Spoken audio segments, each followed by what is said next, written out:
Hello everyone, welcome to Vedant classes. आज हम पढ़ने जा रहे हैं क्लास थर्ड का चैप्टर नंबर 12 के question answers. So let's get started. Seema's father read the newspaper aloud to her nani. How do you help all people.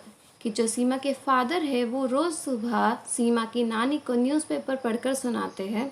और वो ऐसा क्यों करते हैं? क्योंकि नानी की आई साइट वीक है। And how do you help old people. और आप किस तरीके से जो आपके एल्डर पीपल्स हैं या आपके ग्रैंड माँ या ग्रैंड पा है, आप उनकी किस तरह से हेल्प करते हो।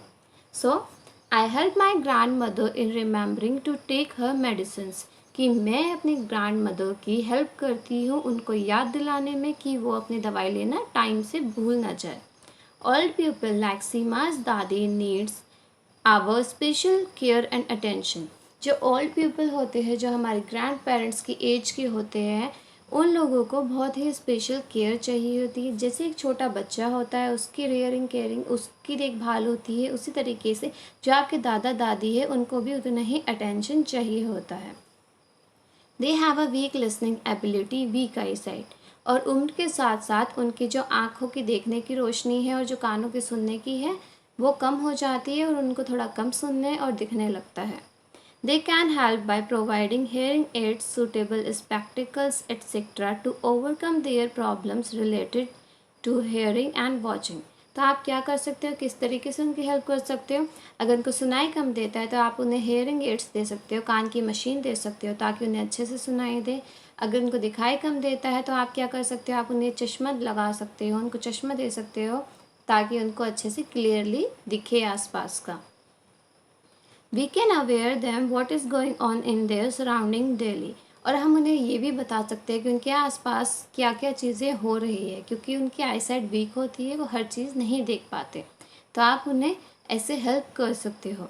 We can try to spend much time with them to understand their needs and emotions। और हमें ज़्यादा से ज़्यादा अपने दादा दादी के साथ टाइम स्पेंड करना चाहिए, क्योंकि इससे उन्हें अच्छा लगता है और उनको क्या चाहिए या क्या नहीं चाहिए उस नीड का हम लोगों को पता चलता है और हम उनकी अच्छे से देखभाल कर पाते हैं, क्योंकि वो लोग भी तो हमारी देखभाल करते हैं बचपन में।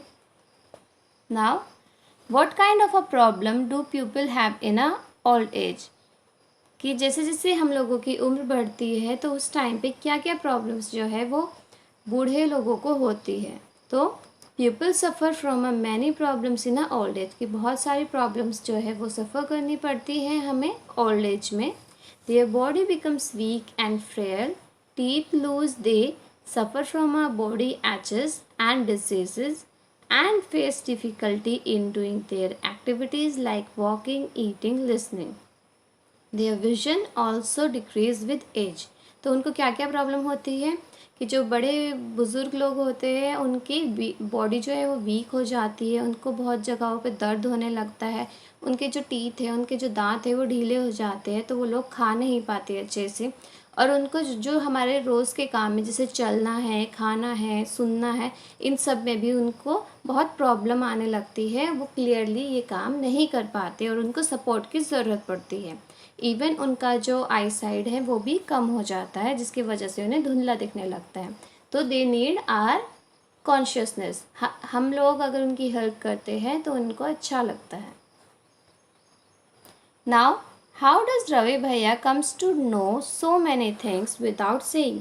अब हमने देखा है कि स्टोरी में जो रवि भैया है वो ब्लाइंड है, उनको दिखाई नहीं देता। अगर आपने इसका एक्सप्लेनेशन नहीं देखा है तो हमारे चैनल पे आई बटन में आपको ऊपर इसकी एक्सप्लेनेशन भी मिल जाएगी, so you can watch it from there as well. So how does Ravi bhaiya come to know so many things without seeing. कि बिना देखे, अगर वो ब्लाइंड है, उनको कोई कुछ दिखाई नहीं देता, तो रवि भैया को इतनी सारी चीज़ों का कैसे पता चलता है। सो रवि भैया comes to know so many things without seeing because he has a good hearing and smell. कि रवि भैया की आंखें ख़राब है, ये बात सच है, मगर आंखें ख़राब होने के साथ साथ उनकी सुनाई देने की और स्मेल करने की जो कैपेसिटी है, मतलब उनको ज़्यादा, उनकी जो नोज़ है वो बहुत ज़्यादा सेंसिटिव है, वो ज़्यादा सूंघ सकती है। वो लोगों को सूंघ कर पता लगा लेते हैं कि वो उनका कौन सा फैमिली मेम्बर है, और उनको सुनाई भी बहुत ज़्यादा देता है। वो आहट से पहचान लेते हैं कि कौन इंसान कितनी दूर उनसे खड़ा है। He can identify people by hearing their voice and sound they make as they move। तो वो कैसे पता कर लेते हैं कि किस तरह की, वो सिर्फ आवाज़ से पता लगा सकते हैं जो ब्लाइंड लोग हैं कि कौन सा इंसान है सामने उनके और वो कितनी दूरी पर है या फिर वो किधर मूव कर रहा है, उनको इतनी प्रैक्टिस में आ जाता है। Now have you ever need a stick and when, क्या आपको कभी स्टिक की ज़रूरत पड़ी है? तो yes, to climb mountain and to pluck fruit from the tree, कि या तो मैं कभी कहीं पहाड़ी पर जाती हूँ उस टाइम मुझे स्टिक की ज़रूरत पड़ती है, या फिर जब हमें पेड़ से कोई फल तोड़ना होता है तब भी हमें स्टिक की ज़रूरत पड़ती है। Next, can you think when you may need a stick, क्या आप सोच सकते हो कि आपको कब स्टिक की ज़रूरत पड़ती है? तो जब हम पेड़ पर चढ़ते हैं हमें तब ज़रूरत पड़ती है, रॉक पे, माउंटेन पे। जब हम वैष्णो माता जाते हैं उस टाइम हमें स्टिक की ज़रूरत पड़ती है, क्योंकि सफ़र बहुत लंबा होता है और उसकी खड़ी चढ़ाई होती है, तो हमें स्टिक से हेल्प मिल जाती है।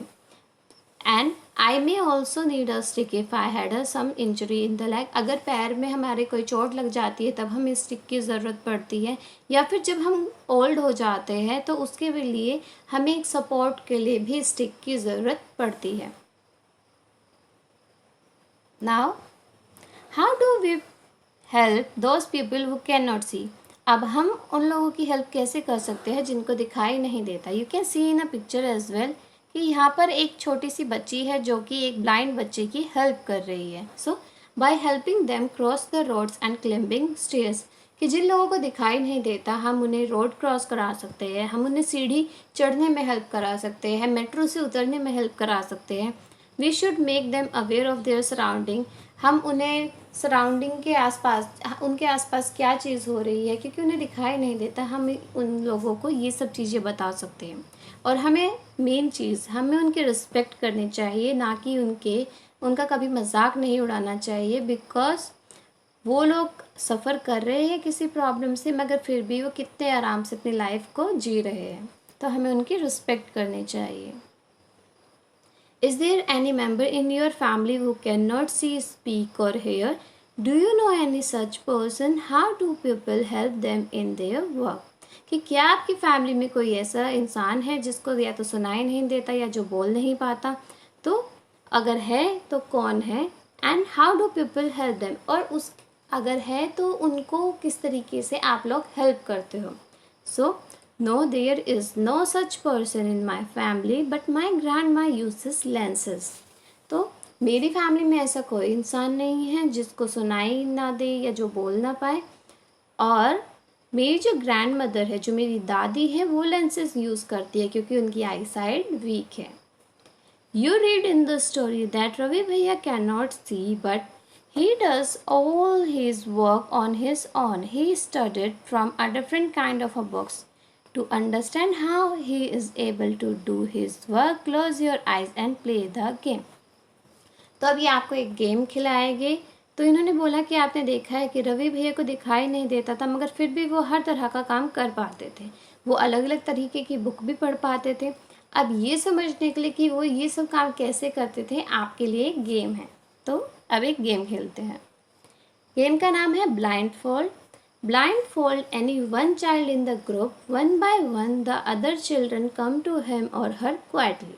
अब आपको क्या करना है, आपको एक ग्रुप में खेलना है, उसमें एक बच्चे को ब्लाइंड फोल्ड करना है, आंखों पर पट्टी बांधनी है, और वन बाय वन जो बाकी के बच्चे हैं, जैसे आपने अगर 5 लोगों का ग्रुप लिया है तो एक बच्चे की आंखों पर पट्टी बन जाएगी और 4 बच्चे जो है वो धीरे धीरे उस बच्चे के पास आएंगे, और उस बच्चे को जिसकी आंखों पर पट्टी बंधी है उसे ये पहचानना है कि वो कौन सा बच्चा है, उसका नाम लेना है। और वो ये कैसे पहचानेगा? बाय टचिंग हिम और हर, वो सिर्फ टच करके, उसको छू कर पहचानना है।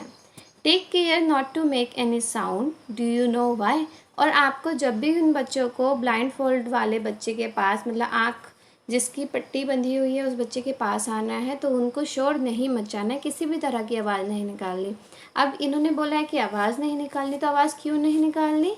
Because sound help people to locate things, क्योंकि साउंड हमें ये बताने में हेल्प करती है कि कौन इंसान कितनी दूरी पर है और वो कौन है, क्योंकि हम आवाज़ से भी पहचान जाते हैं। लाइक आप अपनी मम्मी को पहचान सकते हो आवाज़ से, पापा को पहचान सकते हो, अपने दोस्तों को पहचान सकते हो। सो दैट इज़ वाई आपको किसी भी तरह की कोई साउंड नहीं निकालनी है और इस गेम को खेलना है। In the same way, one by one, blindfold all the other children. Each one has to try guess by touching who the other children. और इसी तरीके से आप सबका टर्न आएगा, एक एक बार आँखों पे पट्टी एक बच्चे की होगी, फिर 4 बच्चे आएंगे, फिर दूसरे बच्चे की आँखों पे पट्टी होगी, फिर 4 बच्चे आएंगे, और आपको ये देखना है कि किसने सबसे ज़्यादा गैस किए हैं, सही जवाब दिए हैं. Now discuss and tell how many children could recognize the other by touching. अब ये बताइए कि जो आपने गेम खेला है उसमें कितने बच्चों ने सही जवाब दिया है, सिर्फ टच करके, छू कर ही सही जवाब बता दिया कि ये बच्चा है. तो 4 of the children could recognize the other by touching. So मेरे ग्रुप में 4 बच्चों ने पहचान पाए हैं कि उनका फ्रेंड, कौन सा फ्रेंड कब आया है उनके पास. How many children could recognize the other children by only hearing them? और कितने बच्चे हैं जो सिर्फ सुनकर बता पाए हैं कि कौन सा इंसान है उनके सामने. तो that is 6 of the children. 6 बच्चे बता पाए हैं आवाज़ सुनकर कि ये कौन सा इंसान है और कौन सा बंदा या कौन सा फ्रेंड है उनका. Which was easier of the two? अब आपने देखा है कि इस गेम में 2 तरीके से बच्चों ने बताया, एक सुनकर और दूसरा टच करके, छू कर. तो कौन सा वाला इजी है? तो जब आप ये एक्टिविटी करोगे तो आपको पता लगेगा कि हेयरिंग वाला, जो सुनने के बाद, आवाज़ सुनने के बाद या आहट सुनने के बाद जो आपने आंसर्स दिए, वो ज़्यादा इजी है किसी को छू कर बताने में. Touch and tell how many teeth are there in your mouth. Which student in the class have the maximum number of teeth? अब आपको क्या करना है, आपको अपने दांत जो है, आपको दांत को काउंट करना है, उनको गिनना है और फिर बताना है कि आपके मुंह के अंदर कितने दांत हैं. और फिर आपको क्या देखना है कि पूरी क्लास के अंदर सबसे ज़्यादा दांत किसके मुंह में हैं. तो children has 20 and adult has 32 teeth in a total. Normally एक बच्चे के मुंह में जो है वो 20 दांत होते हैं, 20 दांत होते हैं, और जो बड़े होते हैं उनके में 32, दैट मीन्स 32 टीथ्स होते हैं टोटल में. मगर ये हर किसी के में अलग अलग हो सकते हैं उनकी एज के हिसाब से, या फिर कई बार हमारा दांत सड़ जाता है, ख़राब हो जाता है, गिर जाता है, तो इसमें कोई प्रॉब्लम नहीं है, बस आपको ये एक्टिविटी करनी है. आप फिगर में भी देख सकते हो कि यहाँ पर एक छोटे बच्चे का मुंह है और यहाँ पर एक बड़े बच्चे का मुंह है. तो जो छोटे बच्चे का मुंह है उसमें 20 टीथ्स है और जो बड़े वाला है उसके अंदर 30 टीथ्स है. तो छोटे बच्चे के में कितने हैं, 20 टीथ्स, और बड़े वाले में है 32 टीथ्स. आप अपने मुंह के दांतों को गिन सकते हो और आप अपने मम्मी या पापा के मुंह के दांतों को गिनो तो आपको डिफरेंस दिख जाएगा. Now how many things can you recognise by only touching? कि आप सिर्फ छूकर कितनी चीज़ों को बता सकते हो. सो मैनी थिंग्स, तो बहुत सारी चीज़ें हो सकती है, जैसे हम ऑयल है, फ्रूट है, वेजिटेबल्स हैं, प्लास्टिक हो गया, वुड है, लकड़ी है, पानी है, कपड़े हैं, सॉयल है, सैंड है. तो इन सबको हम अगर छुएंगे तो हम बता सकते हैं कि ये क्या चीज़ है. Close your eyes and listen, what sound can you hear? अब आपको अपनी आंखें बंद करनी है और आपको सुनना है कि किस तरह की साउंड आपको सुनाई देती है. Which people can you identify from the sound they make as they move? और जब कोई भी इंसान चल रहा होता है, आपके घर में ही आप देख लो, तो वो किस तरीके की साउंड निकालते हैं. कोई ठप ठप करके चलते हैं, कोई घिरस कर चलते हैं, कोई बिल्कुल फ्लोर पे चिपका के अपनी चप्पलों को चलते हैं, कोई भाग भाग के चलते हैं. तो हर किसी का साउंड जो है वो अलग होता है. तो आप अपने घर में देखिए कि इसका कैसा साउंड है चलने का. It's depend differently on a different person and it's hearing ability. कि ये सब लोगों का अलग अलग होता है और उनके सुनने की क्षमता पर भी डिपेंड करता है. By just smelling can you guess if it is someone close to you? क्या आप सिर्फ सूंघकर ये पता कर सकते हो कि कोई आपके आसपास है? So yes, sometime I can guess if someone is close to me, specially my mom. कि कभी कभी यस मैं पहचान पाती हूँ. कैसे? कि जब मेरी मम्मा मेरे पास होती है तो उनकी स्मेल से मैं पहचान लेती हूँ कि मम्मी मेरे पास है, अगर मैंने उनको देखा भी नहीं है तो. So there is a special way of reading and writing for a people who can not see, called as Braille. It is written on a thick paper by making a row of a raised points, that is dots with a pointed tool. तो इन्होंने बोला कि जो लोग देख नहीं सकते वो लोग फिर भी पढ़ते हैं और लिखते भी हैं. तो कैसे करते हैं? वो ब्रेल की हेल्प से करते हैं. अब ब्रेल क्या है? ये एक बहुत ही थिक एक मोटा पेपर होता है जिसके अंदर रोज़ होती है और थोड़े थोड़े रेज डॉट्स होते हैं, मतलब उभरे हुए छोटे छोटे डॉट्स होते हैं विद अ पॉइंटेड टूल। तो अगर आप एक पेपर लेते हो और उसके पीछे आप कंपास से कुछ ABC इस तरीके से या फिर कुछ भी आप ऐसे टप टप करते हो, तो उससे क्या होगा, आप जब उसको टर्न करोगे तो आपको क्या मिलेगा कि उस पेपर के कुछ पोर्शन जहाँ पर वो कंपास लगा था वो थोड़े रेज्ड हो गए, वो थोड़े उभर गए हैं। तो वो लोग उसी चीज़ को टच करके, उनकी बुक्स आती है, उस चीज़ को टच करके पहचान पाते हैं कि वो क्या वर्ड है या फिर वो क्या सेंटेंस बन रहा है। सो ब्रेल इज़ यूज्ड और read by running the finger on the raised dots. फिर उनके उभरे हुए हिस्सों को हम छूते हुए ये पता करते हैं कि कौन सा वर्ड कहाँ पर है, उसका मतलब क्या है। You can see in a picture as well, ये ब्रेल है। जैसे कि ए है, ए के लिए एक रेज डॉट्स होती है, बी के लिए 2 होती है, सी के लिए हॉरिजॉन्टल में 2 होती है। तो ये उन बच्चों को धीरे धीरे प्रैक्टिस से आ जाता है कि क्या शब्द कितना है। जैसे जब आप अल्फ़ाबेट्स याद करते हो तो आपको भी बहुत प्रॉब्लम होती है नर्सरी KG वगैरह में, बट धीरे धीरे वो चीज़ प्रैक्टिस में आ जाती है। तो सेम इन लोगों के साथ होता है, ब्लाइंड बच्चों के साथ होता है, इनको भी धीरे धीरे ये चीज़ें प्रैक्टिस में आने लगती है और वो बहुत ही ईजिली थोड़ा कर पाते हैं। Now let us see whether it is difficult or easy to recognize a shape without seeing it. अब आप एक पेपर लो और ये चीज़ करके देखो कि क्या ऐसे पहचानना इजी काम है या डिफ़िकल्ट काम है। Now take a sheet of a sandpaper, make a shape on it by pressing a piece of a thick wool or a thick thread on it. अब आपको क्या करना है, आपको एक सैंड पेपर लेना है और उसके बाद आपको उसके अंदर या तो ऊन या फिर कोई मोटा धागा, और उससे आपको कोई शेप बनानी है और फिर उस सैंड पेपर को क्लोज कर देना है। Now ask your friend to close his or her eye, identify the shape by running his or her finger on the sheet. और अपने फ्रेंड से बोलो कि वो सिर्फ उस चीज़ को छूकर, एक हाथ फेर कर ये पता करे कि वो क्या शेप है, और उससे पूछो क्या ये इजी था या ये डिफ़िकल्ट था। सो हो सकता है आपके फ्रेंड को इजी लगा हो और हो सकता है उसको डिफ़िकल्ट लगा हो। So for me it is difficult. Now after that here is an another activity, एक और एक्टिविटी है। Take a thick piece of a paper, एक मोटा पेपर लो, उसकी आउटलाइन बनाओ, make an outline on the paper with the help of a compass और a needle. तो कंपास या नीडल से उसकी एक आउटलाइन बनाओ पेपर की। उसके बाद make dots at a short distance on the outline drawn, और फिर जो आउटलाइन आपने ड्रॉ की है उस पर छोटे छोटे आपको डॉट्स बनाने हैं।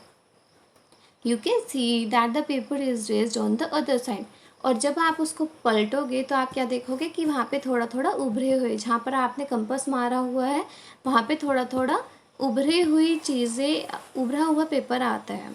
Now ask your friend to close his or her eyes and feel the finger to tell what you have outline. तो आप क्या कर सकते हो, आप कंपास से राम लिख सकते हो एंड आफ्टर दैट आप अपने फ्रेंड से पूछ सकते हो कि वो छू कर बताए क्या वो उससे पहचान पा रहा है कि वो राम लिखा है या फिर नहीं। ठीक है। Now think about how people who can not see are able to read. तो आपको पता चलेगा कि ये इतना ईजी भी नहीं होता है, उनको बहुत मेहनत करनी पड़ती है, बट देखो कि वो लोग कितने डेडिकेटेड होते हैं कि उनको पढ़ना है तो उन्हें पढ़ना है और वो इतनी मेहनत करने के बावजूद पढ़ पाते हैं। Now let us learn about Braille. अब हमने बोला है कि जो ब्लाइंड लोग हैं वो ब्रेल के थ्रू पढ़ते हैं। ब्रेल क्या है? You have seen that Ravi bhaiya read special type of a books, कि जो रवि भैया है वो स्पेशल टाइप्स की बुक्स पढ़ते थे। अब वो स्पेशल टाइप की बुक क्या है, वो ब्रेल में लिखी होती थी। How were these books made, अब ये बुक्स कैसे बनी, किसने पहली बार सोचा कि इन बुक्स को बनाना है, अब हम इसका पता करते हैं। नाउ लुइस ब्रेल था जिसने कि ये ब्रेल सिस्टम एक्चुअल में लाया था। तो लुइस ब्रेल जो था ये फ्रांस का था। तो एक दिन क्या हुआ, ये 3 साल का बच्चा था और ये अपने पापा के टूल्स के साथ खेल रहा था और अचानक से उसमें से कोई नोकीली चीज़ इसकी आँख पे लग गई और इसकी आई साइड चली गई, मतलब ये अंधा हो गया। He had a keen interest in studies, but उसको पढ़ने का बहुत शौक था। He did not give up, वो छोड़ना नहीं चाहता था अपनी पढ़ाई। He kept thinking of a different way to read and write, और वो अलग अलग तरीके निकालता था कि किस तरीके से वो पढ़ पाए या फिर लिख पाए। So finally he found a way reading by touching and feeling, और धीरे धीरे जब वो अपना ये सब निकाल रहा था कि एक्चुअली मैं कैसे पढूं, तो उसे एक सॉल्यूशन मिला कि वो सिर्फ टच करके, छू कर या फील करके भी पढ़ सकता है। This way of a reading letter came to be known as the Braille script, और यही जो उसने एक इन्वेंशन किया था, तो यही बाद में ब्रेल स्क्रिप्ट में कन्वर्ट हो गई। आज हम इसको कहते हैं Braille script. Now in this type of a script, a row of raised dots are made on a thick paper. तो इस तरह के स्क्रिप्ट में होता क्या है, एक थिक पेपर लिया जाता है और उसमें कुछ रेस्ड डॉट्स बनाई जाती है, उभरे हुए डॉट्स बनाई जाती है। These dots are raised and they can be read by running the finger on them. और जो लोगों को दिखाई नहीं देता वो उसके ऊपर हाथ फेरते हुए उन डॉट्स को समझते हैं और धीरे धीरे पढ़ते हैं।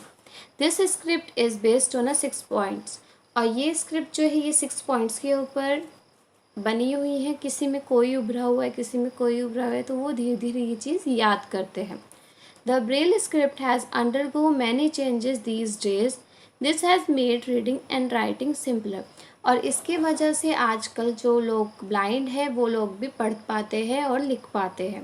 Braille can now also be written using the computer, यहाँ तक कि आप जो कंप्यूटर के कीबोर्ड्स होते हैं उसमें भी आप देख सकते हो कि कुछ कीबोर्ड्स में जो आजकल आते हैं उनमें कुछ उभरे उभरे हिस्से होते हैं, जैसे किसी में 1 पॉइंट उभरा हुआ है, किसी में 2 है, तो ताकि वो बच्चे जो है वो उसको छू कर ही पता कर ले कि वो कौन सा अल्फ़ाबेट है और फिर अपना राइटिंग कर सकें।